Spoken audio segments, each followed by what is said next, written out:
Algo importante a retroalimentarles es algunos errores comunes que se ejecutan dentro de los procesos de implementación de una funcionalidad de este tipo. El primero es aspectos de diseño de base de datos. ¿A qué nos referimos con errores comunes en aspectos de diseño de base de datos?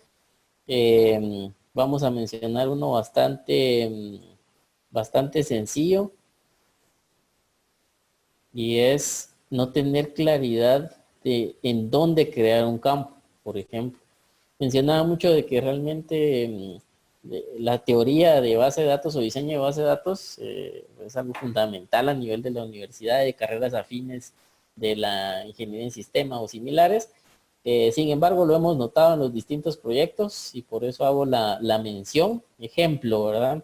Cada factura, por ejemplo, lleva un número de serie y documento. Pensemos en una factura de compras de proveedores. O un NIT, por ejemplo, un NIT del documento de ventas, en lo cual nos indica que nosotros debiéramos de hacer la pregunta siguiente. ¿Este campo o esta información es la misma para la factura o dependería de cada fila? Obviamente la respuesta de nuestro usuario final va a ser que es el mismo para todas las facturas sin importar cuántas filas tenga. ¿Okay? Entonces nuestro campo debiera estar creado encabezado. Errores comunes es que lo crean a nivel de detalle y cuando llegamos con el usuario final y nos consulta o nos dice, fíjese que es bien laborioso meter facturas, ¿verdad? ¿Por qué es laborioso? Es que si la factura tiene 15 líneas, tengo que ingresar el NIT 15 veces, porque así lo dejaron. Esa fue la funcionalidad que nos dejaron. Entonces, aunque suene algo bastante risible, sí lo hemos visto. Y pues al final es un concepto de diseño de base de datos.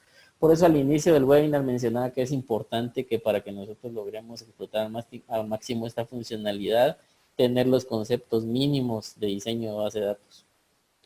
De seguridad, definitivamente implementar esto o implementar objetos de usuario sin agregarle los permisos de seguridad que vimos en el webinar del día de hoy es un error. La verdad es que es un error o es una deficiencia de implementación no agregarle seguridad. Es algo que si ustedes tienen objetos de usuario, los exhortamos a que agreguen esa seguridad, porque creo que fue evidente el por qué un usuario final podría en cualquier momento manipular la información.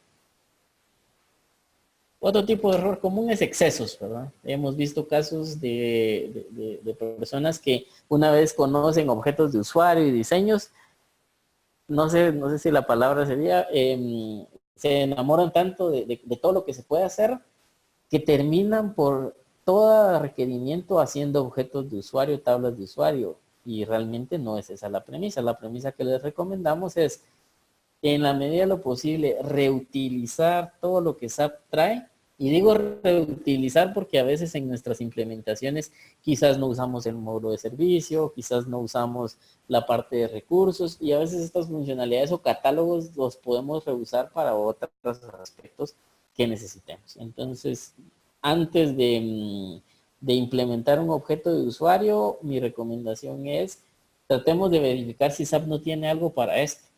Un ejemplo que quisiera citar en cuanto a estos excesos es, por ejemplo, SAP nos permite una funcionalidad en los datos maestros de artículo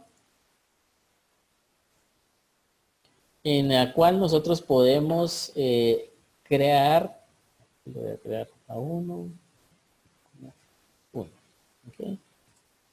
Por ejemplo, tenemos la opción dentro de esa app que se llama números de catálogo de socio de negocios. ¿Qué es el catálogo de socios de negocios? Pues no es más que identificar por cada proveedor o cliente un ID para nuestro código de artículo. En este caso nuestro artículo es el A1 porque así le queremos llamar, pero ante el proveedor 1 podría ser el PJ15 y ante el proveedor 2 podría ser el 0088, 789. SAP ya tiene una funcionalidad para esto.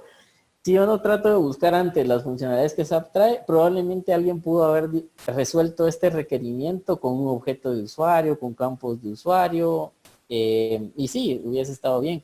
Pero si nativamente SAP lo trae, no necesito agregarlo. Además que esta funcionalidad nativa que estoy citando como ejemplo tiene otros impactos para SAP, entonces dejar de usarla está limitando a la organización.